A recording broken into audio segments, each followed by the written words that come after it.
새해 복 많이 받으세요. 우리는 매년 새해가 되면 당연하듯 이 인사를 주고받습니다. 하지만 아주 오래전 조선의 어느 새해 아침, 그 말이 얼마나 잔인하게 들렸을지 상상해 본 적 있으신가요? 1795년 정조 19년 그해 1월 1일 한양의 골목 어귀에서 사람들이 두 눈을 의심하게 될 일이 벌어졌습니다. 추위에 얼어붙은 채 아무도 모르게 죽어간 사람들, 그 숫자만 무려 17명. 굶주림과 혹한으로 새해 첫날 아침 그들은 조용히 세상을 떠났습니다. 그리고 관청에 남겨진 단 한 줄, 1195년 1월 1일 아싸자 16명 발견. 이게 전부였습니다. 이름도 나이도 가족도 사연도 없이 단지 아싸자, 즉 굶어 죽은 자로만 기록된 사람들. 그중 한 가족의 사연이 특히 기록 속에서 눈에 띄었습니다. 바로 김득춘이라는 이름의 남자와 그의 아내, 그리고 어린아들 복동이. 이들은 겨우내 끼니를 제대로 잊지 못했고 새해를 앞두고 마지막 희망을 안고 한양으로 올라왔습니다. 하지만 기대와는 달리 그곳에는 도움도 일자리도 없었습니다. 모두가 가난했고 모두가 자신을 지키기에도 벅찼습니다. 그리하여 1194년에 혹독한 겨울이 지나고 1795년의 첫 새벽이 밝았을 때 김득춘과 그의 가족은 더 이상 움직이지 않았습니다. 그들의 마지막 밤은 어땠을까요? 아버지는 쓰러질 듯한 다리로 밤새 궁궐 뒷문에 가서 버려진 밥풀이라도 얻어오려 애썼습니다. 하지만 돌아오는 것은 차가운 시선과 매몰찬 쫓겨남뿐이었습니다. 어머니는 깊은 밤 점점 식어가는 아이의 손을 꼭 쥐고 있었습니다.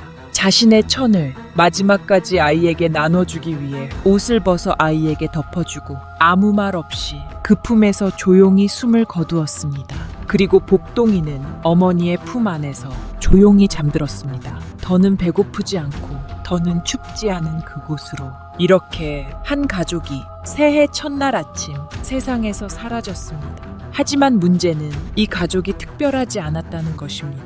조선 후기 매년 수많은 백성들이 설날 아침을 배고픔과 싸우며 보냈고 몇몇은 그 싸움에서 조용히 패배했습니다. 그들의 이름은 기록되지 않았습니다.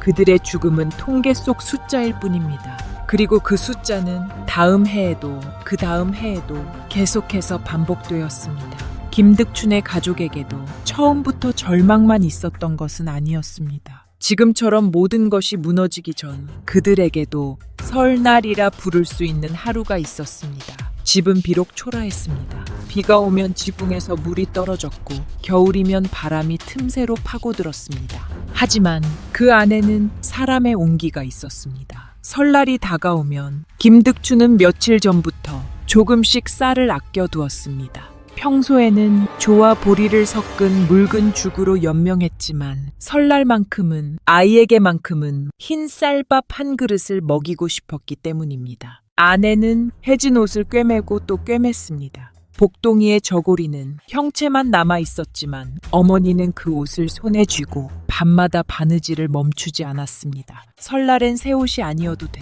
깨끗하기만 하면 되지. 그 말은 아이를 향한 말이었지만 사실은 자기 자신을 달래는 말이기도 했습니다. 설날 아침 해가 막 떠오를 즈음 김득춘은 아이를 깨웠습니다. 복동아, 일어나야지. 오늘은 설날이야. 아이는 무슨 뜻인지 정확히는 몰랐지만 부모의 얼굴이 조금 더 밝다는 것만으로도 그날이 특별하다는 걸 느꼈습니다. 그들은 조촐한 상을 차렸습니다. 떡국은 없었습니다. 고기도 없었습니다. 그 대신 보리쌀에 물을 넣어 끓인 국과 김치 한 접시가 전부였습니다. 하지만 그들은 그 앞에 앉아 조용히 두 손을 모았습니다. 올해는 아이가 덜 아프게 해주십시오. 굶지 않게만 해주시면 그걸로 족합니다. 그 기도는 욕심 없는 사람들의 기도였습니다. 복동이는 그날 처음으로 아버지에게 절을 배웠습니다. 서툰 몸짓으로 허리를 굽히자 김득춘은 웃으며 말했습니다. 그래, 잘한다. 이게 인사라는 거야. 그 순간만큼은 그도 평범한 아버지였습니다. 이웃들도 서로의 집을 오가며 새해 인사를 나눴습니다. 누구 하나 넉넉한 집은 없었지만 그들은 서로의 얼굴을 확인하며 살아있다는 사실에 안도했습니다. 그러나 이 평범한 설날은 아주 오래가지 못했습니다. 그해 여름 비가 오지 않았습니다. 논은 갈라졌고 벼는 제대로 자라지 못했습니다. 김득추는 논두렁에 서서 하늘을 올려다 보았습니다. 구름은 있었지만 비는 내리지 않았습니다. 설마 올해도 이런 건 아니겠지. 그 불안은 곧 현실이 되었습니다. 가을이 되었을 때 수확량은 예년의 절반에도 미치지 못했습니다. 하지만 관청에서 요구하는 세금은 줄지 않았습니다. 흉년이든 아니든 낼 건 내야지. 그 말 한마디로 김득춘의 남은 곡식은 모두 사라졌습니다. 그해 설날은 따뜻했습니다. 하지만 그 설날이 이 가족에게 마지막 사람다운 설날이 될 줄은 그 누구도 알지 못했습니다. 그리고 그 다음 해 그들이 맞이하게 될 새해는 밥이 없는 새해, 희망이 없는 새해, 그리고 살아남지 못한 새해였습니다. 1194년 여름, 그해 하늘은 유난히도 말이 없었습니다. 6월이 지나고 7월이 되어도 하늘은 구름만 내보일 뿐 단 한 방울의 비도 허락하지 않았습니다. 노는 거북이 등껍질처럼 갈라졌고 모내기를 겨우 마친 벼들은 파랗게 자라지도 못한 채 누렇게 타들어갔습니다. 농민들은 매일같이 하늘을 올려다보며 기도하고 절하고 애원했습니다. 비어! 비어! 아이들만은 살려다오! 하지만 하늘은 대답하지 않았습니다. 그리고 7월 말 비가 쏟아지기 시작했을 때는 이미 늦었습니다. 단비가 아니라 폭우였습니다. 메말라버린 땅은 물을 삼키지 못하고 거꾸로 논이 잠기고 둑이 터졌습니다. 이중고, 가뭄과 홍수, 농사는 망했고 고가는 비었습니다. 김득추는 처음엔 떨어진 이삭을 주워 모으고 그 다음엔 나무 껍질을 벗겨 끓였고 마지막엔 집안의 기둥을 떼어 장작으로 썼습니다. 살기 위해 할 수 있는 모든 걸 다 했습니다. 하지만 그해 9월 지방관청에서는 어김없이 세금 통지서가 내려왔습니다. 전세 3할 2도에 군포 2필, 결작 추가 납부. 김득추는 멍하니 종이를 바라보다가 처음으로 입을 열었습니다. 이건 그냥 죽으라는 말 아닙니까? 그는 곡식 대신 집에 문짝을 떼어 팔았고 부인의 옷 몇 벌을 장에 내다 팔았습니다. 하지만 세금을 다 낼 순 없었습니다. 그러자 관리는 말했습니다. 안 낼 거요. 그럼 대신 빌리시죠. 한 감에 이자 2가마. 괜찮죠. 그렇게 김득추는 이자 100%짜리 빚을 지게 되었습니다. 그 순간부터 그의 이름은 농민이 아니라 채무자가 되었습니다. 부인은 기운이 없는 몸으로도 밤마다 바느질을 했습니다. 복동이는 허기를 참으며 풀을 뜯고 진흙으로 소꿉놀이를 하며 배를 달랬습니다. 어느 날 복동이가 이렇게 물었습니다.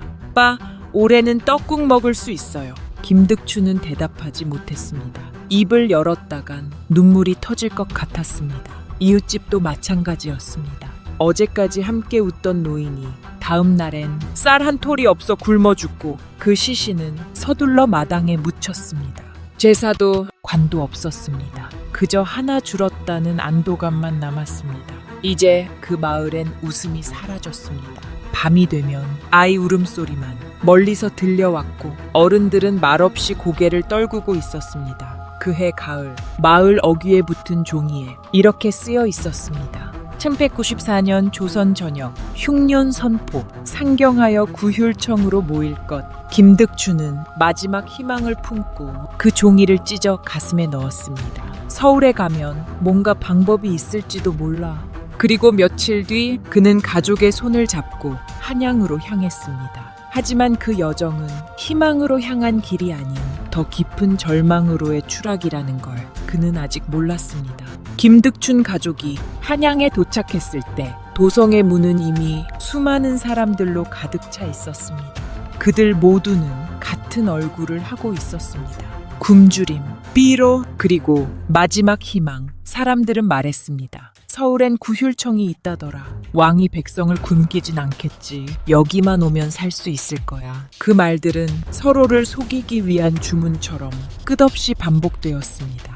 하지만 도성 안으로 들어온 순간 김득추는 깨달았습니다. 이곳은 구원의 땅이 아니라 절망이 몰려드는 곳이라는 것을. 한양 성곽 아래에는 이미 수많은 판잣집이 들어서 있었습니다.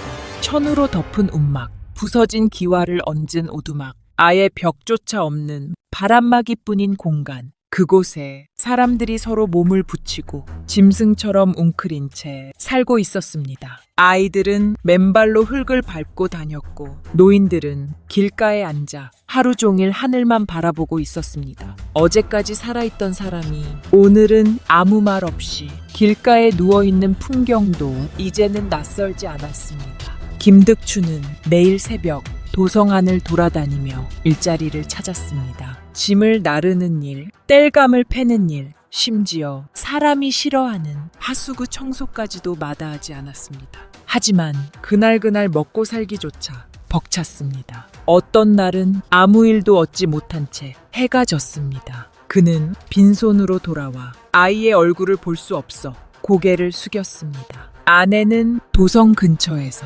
남의 옷을 꿰매는 일을 시작했습니다. 하루 종일 바느질을 해도 손에 쥐는 것은 쌀 한 줌도 되지 않았습니다. 그래도 그녀는 말했습니다. 괜찮아요. 오늘은 아이가 조금 웃었어요. 그 말은 자신을 속이기 위한 말이었지만 김득추는 그 말에 의지할 수밖에 없었습니다. 복동이는 점점 말수가 줄어들었습니다. 배고픔보다 부모의 얼굴에서 웃음이 사라지는 것이 아이에게는 더 무서웠습니다. 그해 겨울은 유난히도 추웠습니다. 도성 안이라고 해서 추위를 피할 수 있는 것은 아니었습니다.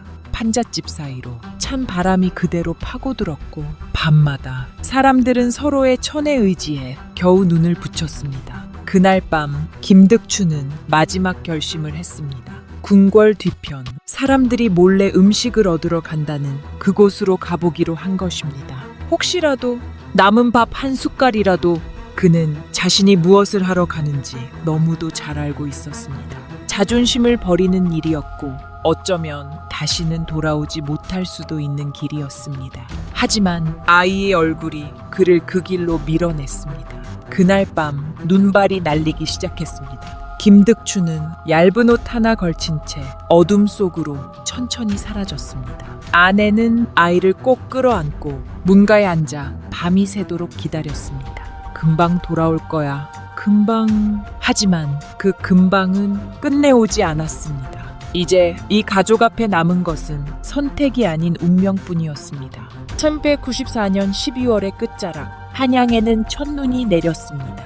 그날 밤 김득추는 모든 걸 걸고 길을 나섰습니다. 목적지는 궁궐의 뒷문, 백성들 사이에 떠도는 소문이 있었습니다. 궁에서 나오는 음식물 찌꺼기, 간신히 얻어먹는 사람들도 있다더라. 감시가 심하지만 보기 좋으면 밥풀이라도 얻을 수 있대. 김득추는 그 마지막 희망에 자신의 남은 품까지 걸었습니다. 그리고 발걸음을 옮겼습니다. 그는 그날 눈이 쌓인 골목을 지나 궁궐 담벼락을 따라 조심스럽게 다가갔습니다. 밤새도록 추위와 배고픔, 공포를 안고 구휼창 뒤편에서 한참을 기다렸습니다. 그 순간 문이 열렸고 궁 안에 하인이 버린 음식 찌꺼기를 자루에 담아 밖으로 내놨습니다. 그걸 본 김득추는 달려들었습니다. 이거라도 가져가야 한다. 하지만 그와 동시에 근처를 지키던 군졸들이 그를 붙잡았습니다. 이놈이 감히 어디서 도둑질이냐. 잡아라.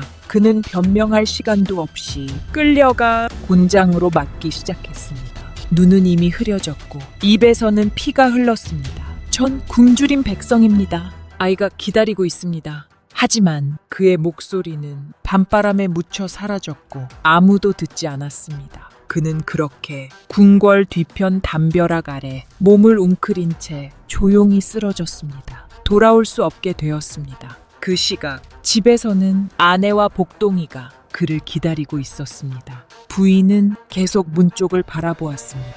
눈이 쌓이는 것도 보이지 않을 만큼 시선은 고정되어 있었습니다. 금방 올 거예요. 분명 조금만 더 기다리면. 복동이는 엄마 품에서 잠이 들었습니다. 아이의 입에서는 작은 숨소리만 들릴 뿐이었습니다. 그날 밤 그들의 방에는 불도 밥도 아버지도 없었습니다. 새벽이 오고 눈은 멈췄습니다. 하지만 문은 열리지 않았습니다. 그리고 그날 김득추는 돌아오지 않았습니다. 아니, 그는 돌아올 수 없게 되었습니다. 다음 날 도성 한쪽 골목에서 정체불명의 시신 하나가 발견되었고 관청 문서에는 이렇게 기록되었습니다. 사망자 1명, 아사 혹은 동사 추정, 무명. 그게 김득춘이었습니다. 그의 이름은 지워졌고 그의 사정은 전해지지 않았고 그의 죽음은 단지 추정일 뿐이었습니다. 그리고 그가 남긴 가족은 이제 가장 없는 집에서 새해를 맞이하게 되었습니다.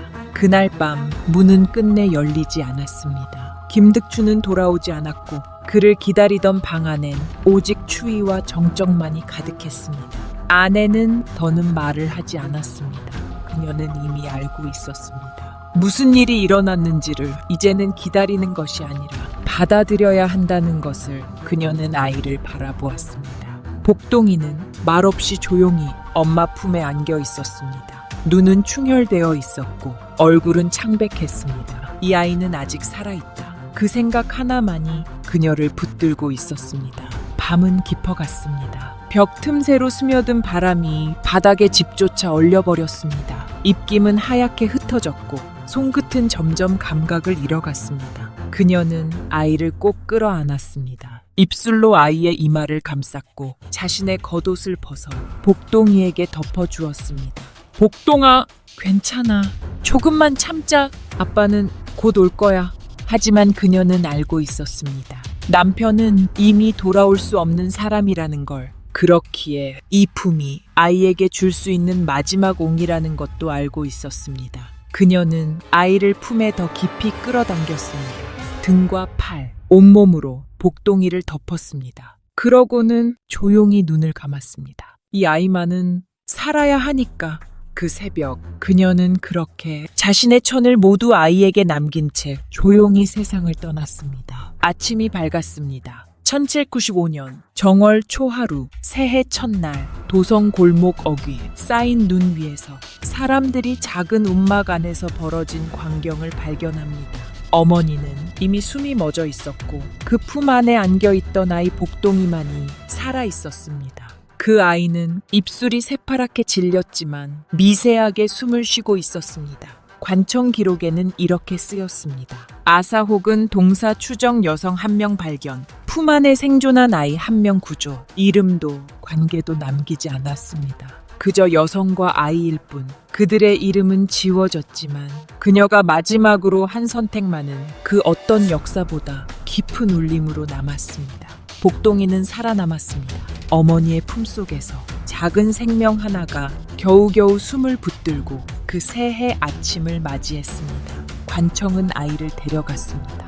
그리고 종이에 이렇게 적었습니다.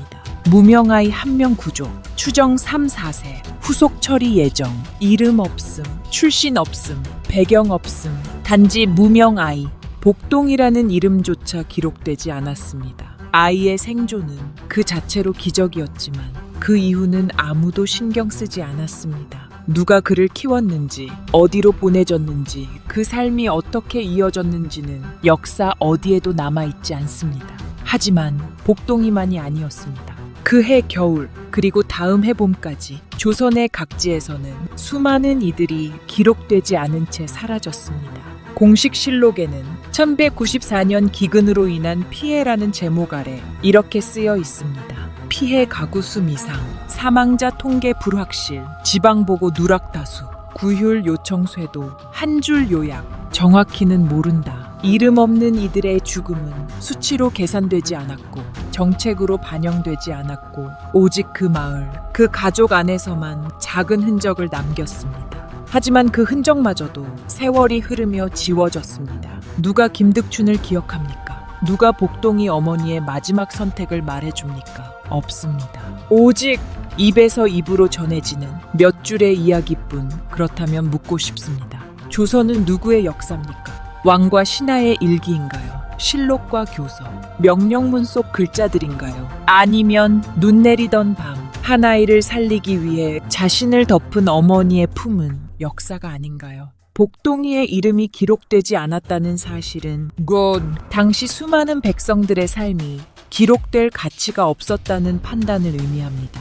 그리고 그것이야말로 조선이라는 나라의 가장 깊은 병이었습니다. 왕은 선정을 베풀었다고 자찬했고 관리들은 문서를 채워 넣었지만 그 한 줄 안에는 그 겨울 죽어간 가족의 온기, 아이의 눈빛, 어머니의 땀방울이 담겨 있지 않았습니다. 기록되지 않은 이름들, 그것은 사라진 것이 아니라 지워진 것입니다. 정치적으로, 행정적으로, 그리고 역사가 말하는 중요성의 기준에 따라 지워진 존재들입니다. 1195년 1월 1일 조선의 수도 한양, 그 중심인 경복궁에서는 정조가 주재하는 새해 첫 어례가 열렸습니다. 대전에는 색색의 비단이 걸렸고 신하들은 절차에 따라 줄을 맞춰 절을 올렸습니다. 전하, 새해를 맞아 만복이 깃드시기를. 왕은 고개를 끄덕였고 정해진 어명과 함께 백성을 위한다는 포고문이 낭독되었습니다. 궁궐 안은 북소리와 나팔소리, 정성껏 차려낸 음식과 새로 지은 술로 가득했습니다. 왕은 어명을 내려 신하들에게 구휼 정책을 철저히 시행하라고 명했습니다. 백성은 나라의 근본이니 굶는 자가 없도록 살피라. 그러나 그 말이 궁궐 담장을 넘어가는 순간 현실은 완전히 달랐습니다. 같은 시각 궁궐 밖 북촌, 남촌, 서촌, 동대문 주변에는 수많은 백성들이 굶주림 속에 쓰러져 있었습니다. 집이 없어 팩에 몸을 누인 자, 굴뚝 하나 없는 움막의 숨죽인 아이, 겨우 밥 한 숟갈을 얻기 위해 하루 종일 줄을 선 노인까지 그들의 얼굴엔 희망도 설렘도 존엄도 없었습니다. 그들에게 새해는 또 하나의 고통의 시작일 뿐이었습니다. 궁궐 안에선 떡국이 줄줄이 올려졌고 왕의 식탁에는 쉬비첩 반상이 놓였습니다.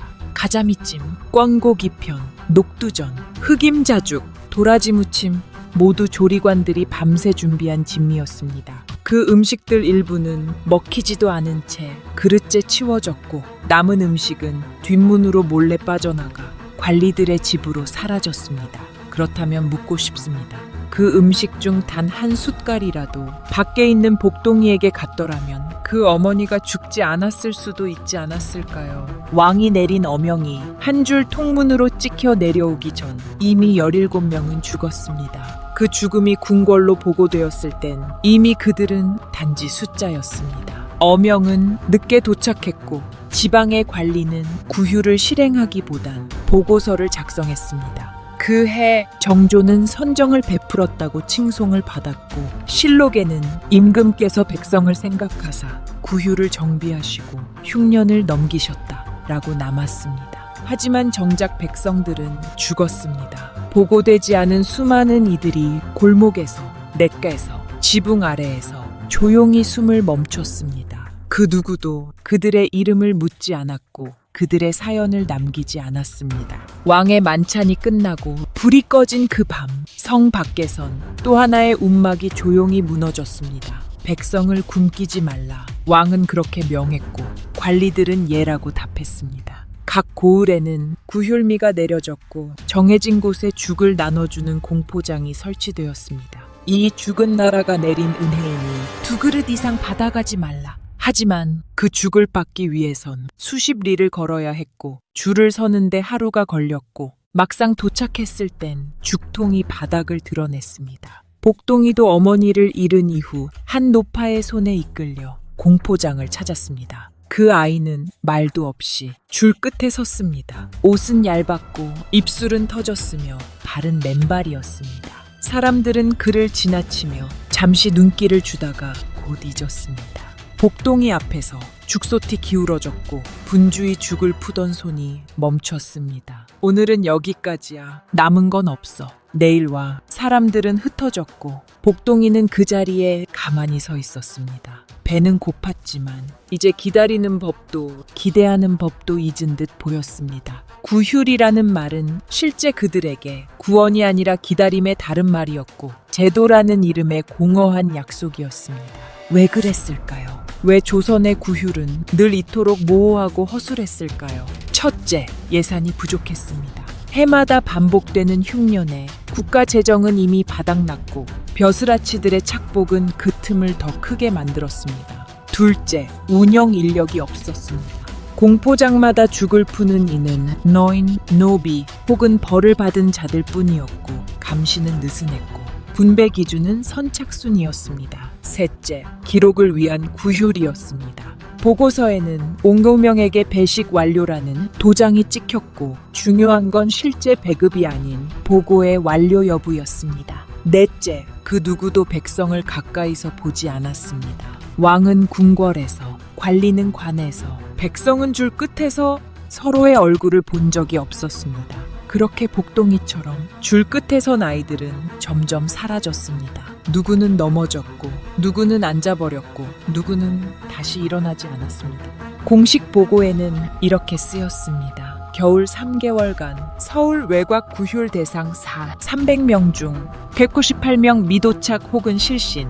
미도착, 그 말은 죽었다는 뜻이었습니다. 복동이의 이름은 그 명단에도 그 죽음의 통계에도 등재되지 않았습니다. 그는 그냥 그림자였습니다. 줄에 서 있던 아이, 그저 그뿐이었습니다. 구휼은 그를 구하지 못했습니다. 제도는 그를 구하지 못했습니다. 국가는 애초에 그를 몰랐습니다. 1195년의 새해는 조용히 지나갔습니다.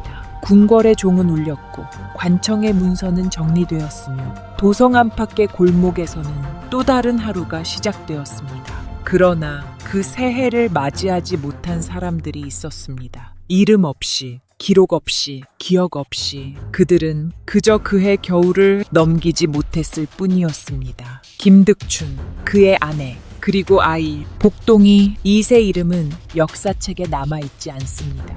하지만 그들이 겪은 일은 그해 조선 전역에서 수없이 반복된 현실이었습니다. 우리는 흔히 말합니다. 그 시대는 원래 그랬다. 옛날에는 다들 힘들었다. 하지만 그 말은 아무것도 설명해주지 않습니다. 왜 어떤 사람은 새해 첫날 떡국을 먹었고 왜 어떤 사람은 같은 날 차가운 골목에서 숨을 멈췄을까요? 차이는 단 하나였습니다. 누구는 보호받는 사람이었고 누구는 보호의 대상조차 아니었다는 것. 정조는 백성을 생각하는 군주로 기록됩니다. 실제로 그는 구휼을 명했고 제도를 정비하려 했으며 수많은 어명을 남겼습니다. 하지만 정책이 아무리 옳아도 제도가 아무리 훌륭해도 그것이 가장 아래에 있는 사람에게 닿지 못한다면 그 순간 그 제도는 존재하지 않는 것과 다르지 않습니다. 조선의 새해는 왕과 양반 그리고 일부 도성 사람들에게는 새로운 시작이었을지 모릅니다.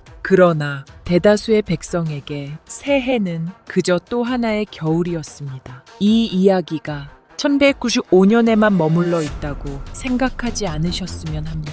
오늘날에도 우리는 비슷한 질문 앞에 서 있습니다. 이 사회는 정말 모두를 위한가? 제도와 정책은 가장 약한 사람에게 도달하고 있는가? 역사는 과거를 비난하기 위해 존재하지 않습니다. 역사는 지금의 우리를 돌아보게 하기 위해 존재합니다. 김득춘의 가족은 아무 말도 남기지 못했습니다. 그러나 그들의 침묵은 오늘을 사는 우리에게 아주 큰 질문을 던지고 있습니다. 당신이 맞이하는 새해는 누구의 희생 위에 서 있습니까? 그리고 그 사실을 한 번이라도 생각해 본 적이 있습니까? 만약 이 이야기를 들으며 가슴 한켠이 조금이라도 무거워졌다면 그것만으로도 이 이야기의 의미는 사라지지 않습니다. 새해는 모두에게 같이 와야 합니다. 누군가는 배부르고 누군가는 굶주린 채 맞이하는 새해라면 그것은 축하가 아니라 경고입니다. 1795년의 새해가 우리에게 남긴 것은 비극이 아니라 책임입니다. 기억해야 할 책임, 되풀이하지 않을 책임, 외면하지 않을 책임. 이제 이야기는 끝났습니다. 그러나 질문은 남아 있습니다. 지금 당신이 맞이한 새해는 정말 모두의 새해입니까? 그 답을 당신의 마음속에서 조용히 생각해 주시길 바랍니다. 그리고 그 생각이 누군가의 겨울을 조금 덜 춥게 만들 수 있기를 바랍니다.